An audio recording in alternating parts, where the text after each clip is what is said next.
Assalamualaikum warahmatullahi wabarakatuh. Perkenalkan, saya Meli Margareta Yulianti dengan NIM C1C021176. Di sini saya akan mempresentasikan materi akuntansi syariah tentang sistem keuangan syariah.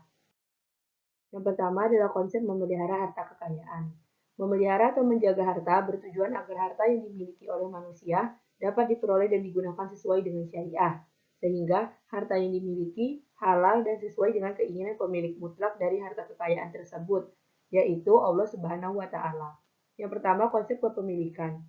Menurut Islam, kepemilikan harta kekayaan pada manusia terbatas pada kepemilikan kemanfaatannya selama masih hidup di dunia, bukan kepemilikan secara mutlak.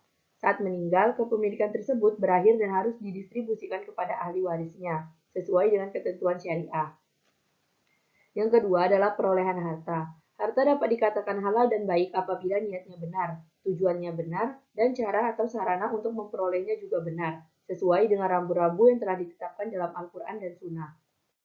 Yang ketiga adalah anjuran bekerja atau berniaga. Islam menganjurkan manusia untuk bekerja atau berniaga dan menghindari kegiatan meminta-minta dalam mencari harta kekayaan. Harta yang paling baik menurut Rasulullah SAW yaitu harta yang diperoleh dari hasil kerja atau perniagaan. Lalu yang keempat adalah penggunaan dan pendistribusian harta. Dalam penggunaan harta, manusia tidak boleh mengabaikan kebutuhannya di dunia. Namun di sisi lain juga harus cerdas dalam menggunakan hartanya untuk mencari pahala akhirat. Ketentuan syariah yang berkaitan dengan penggunaan harta antara lain, yang pertama adalah tidak boros dan tidak kikir. Yang kedua, memberi infak dan sedekah. Yang ketiga, membayar zakat sesuai dengan ketentuan. Yang keempat, memberi pinjaman tanpa bunga atau qardul hasan. Dan yang kelima adalah meringankan kesulitan orang yang berhutang. Selanjutnya, mengenai akad atau kontrak atau transaksi. Menurut terminologi hukum Islam, akad adalah pertalian antara penyerahan atau ijab dan penerimaan atau qabul yang dibenarkan oleh syariah yang menimbulkan akibat hukum terhadap objeknya. Jenis daripada akad sendiri dibagi menjadi dua. Yang pertama adalah akad tabaruk, yaitu segala macam perjanjian yang tidak ditujukan untuk memperoleh laba atau dikatakan transaksi nirlaba. Contoh dari akad ini adalah qard, rahan, hiwalah, kafalah, wadiah, hibah, wakof, sodakoh, dan hadiah. Lalu jenis yang kedua adalah akad tijaroh atau muawadah, yaitu akad yang ditujukan untuk memperoleh keuntungan. Contohnya yaitu akad-akad investasi, jual beli, dan sewa menyewa. Selanjutnya adalah rukun dan syarat akad, yaitu ada tiga. Yang pertama adalah pelaku, yaitu para pihak yang melakukan akad, di mana pihak-pihak ini harus memenuhi syarat, yaitu orang yang merdeka, mukallaf, dan orang yang sehat akalnya. Lalu yang kedua adalah objek akad, yaitu merupakan sebuah konsekuensi yang harus ada dengan dilakukannya suatu transaksi tertentu. Lalu yang ketiga adalah ijab qabul atau serah terima, merupakan kesepakatan dari para pelaku dan menunjukkan mereka saling ridho. Selanjutnya adalah transaksi yang dilarang. Hukum asal dalam muamalah adalah semuanya diperbolehkan, kecuali ada ketentuan syariah yang melarangnya. Larangan ini dikarenakan beberapa sebab, antara lain dapat membantu berbuat maksiat atau melakukan hal yang dilarang oleh Allah. Adanya unsur penipuan, adanya unsur menzolimi pihak yang bertransaksi, dan sebagainya. Hal yang termasuk transaksi yang dilarang yaitu yang pertama adalah semua aktivitas bisnis yang terkait dengan barang dan jasa yang diharamkan oleh Allah. Yang kedua riba, yang ketiga penipuan, lalu ada perjudian atau maisir, transaksi yang mengandung ketidakpastian atau gharor, penimbunan barang atau ihtikar, monopoli, rekayasa permintaan atau bai'an najisi, suap atau riswah, penjualan bersyarat atau ta'aluk, lalu pembelian kembali oleh penjual dari pihak pembeli atau bai'al inah, lalu yang terakhir jual beli dengan cara talaki al-rukban.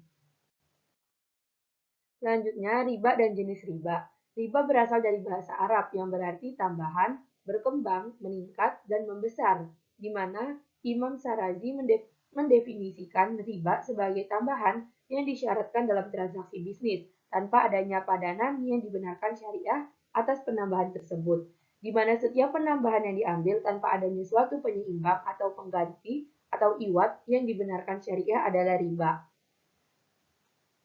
Jenis daripada riba itu ada dua. Yang pertama ada riba dain atau riba dari utang piutang.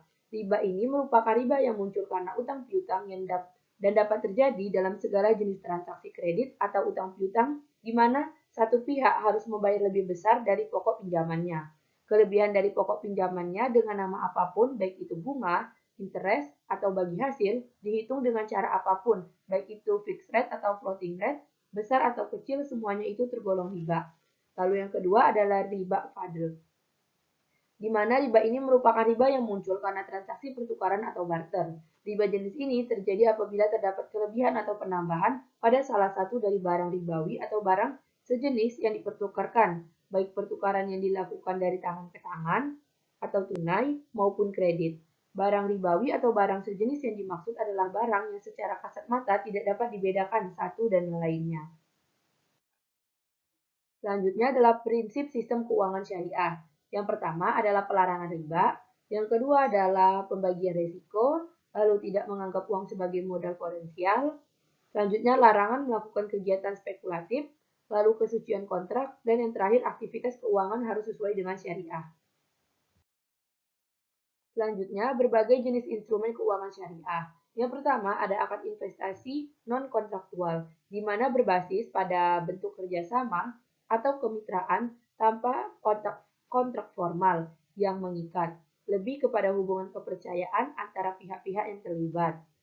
Contoh dari akad ini yaitu mudharabah, musyarakah, sukuk, dan saham syariah.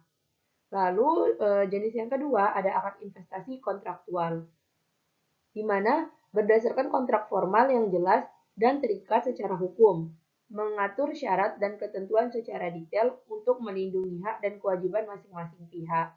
Contohnya ada murabah, murabahah, salam, dan istisna.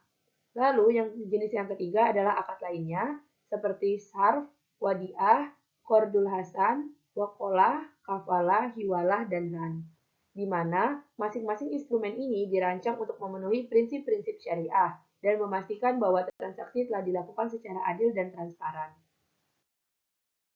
Baik, sekian presentasi yang dapat saya sampaikan. Saya akhiri. Wassalamualaikum warahmatullahi wabarakatuh.